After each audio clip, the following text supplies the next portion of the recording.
যেই সরকার আমরা দেখে এসেছি সেই তুলনায় তো অবশ্যই এটা তো অনেক বড় একটা প্রাপ্তির জায়গা আমাদের, এবং আমরা চাই রাষ্ট্র মেরামত হোক, ভালোভাবে হোক। এখন এই সরকারের মেয়াদ কতখানি হবে, কতদিন থাকবেন এবং ওনাদের কাজ করার কর্ম পরিধি বা কর্মের স্টাইলটা কেমন হবে এগুলি তো বলতে পারি না। আপনি একজন তরুণ রাজনীতিবিদ, আজকে আমরা দেখেছি যে বৈষম্য বিরোধী ছাত্র আন্দোলনের যারা দুইজন নেতা তারাও শপথ নিয়েছে। এত কম বয়সে আমরা এর আগে মন্ত্রী দেখি নাই। না বয়সের জিনিস আমি অবশ্যই ভালোভাবে মূল্যায়ন করি, বিকজ ওনাদের স্টেক আছে, ওনাদের একটা সে থাকতেই পারে। বৈষম্য বিরোধী আন্দোলন করেছেন ওনারা, এই কারণেই এই সরকারের বিগত সরকারের পতন হয়েছেন। তো স্বাভাবিকভাবে ওনাদের স্টেক একটা থাকতেই পারে। আমি সমষ্টিগতভাবেই দেখতে চাই যে এখন পর্যন্ত ওনারা রাষ্ট্র মেরামতের কি কাজ হাতে নিতে চায় বা আদৌ চায় কিনা, বা পরবর্তী গণতান্ত্রিক সরকারের হাতে দিতে চায়, বা কি মেয়াদ হবে, এগুলি আসলে না যাওয়া পর্যন্ত আমরা সবাই কেউ এটা ঠিক করতে পারবো না। আমরা একদমই এখনো আভাসের আসলে কোনো সুযোগ নাই, যা হবে তা হবে।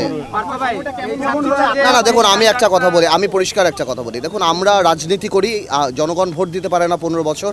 আমরা চেষ্টা করি যত তাড়াতাড়ি জনগণ ভোট দিক, সেটা করবে।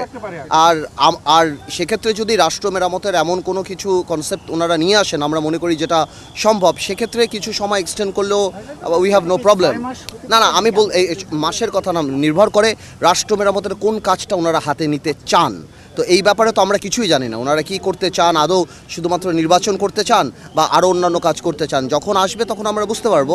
তবে আমি মনে করি যদি এই ধরনের কোনো কাজ হয় তাহলে রাজনৈতিক দলদের সাথে কথা বলা উচিত, কারণ রাজনৈতিক দলগুলি বাংলাদেশের মানুষকে রিপ্রেজেন্ট করে, কথা বলা উচিত এবং সেভাবে ঠিক করা উচিত। কারণ আমি মনে করি এই সরকারকে আমাদের সবারই সহযোগিতা করা উচিত, কারণ অনেক রক্তের বিনিময়ে এই সরকার পাওয়া। রাষ্ট্র তো ওই দুই ইয়াং ছেলে শুধু পরিচালনা করবে না, তাদের উপরে মুরব্বীরাও আছে। আমি sure it's a very good combination, এবং ওনাদের যদি মানসিকতা থাকে মুরব্বীদের সম্মান করে ওনাদের এক্সপিরিয়েন্স থেকে শেয়ার করা, তো আমি sure they will do good ইনশাল্লাহ।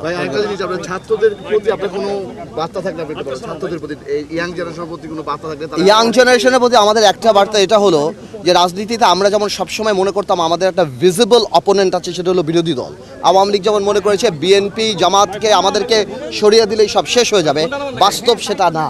তো সুতরাং এই যে বৈষম্য বিরোধী ছাত্র আন্দোলন যেটা হয়ে আসছে, এটা আমাদের জন্য ভালো, বিকজ এটা একটা অ্যাকাউন্টেবিলিটি ক্রিয়েট করে। আমরা যদি আগামীতে মনে করি যে আমাদের ভিজিবল অপোনেন্টই শুধু আমাদের অপোনেন্ট বা অপোজিশন অপোনেন্ট, কথাটা তা না।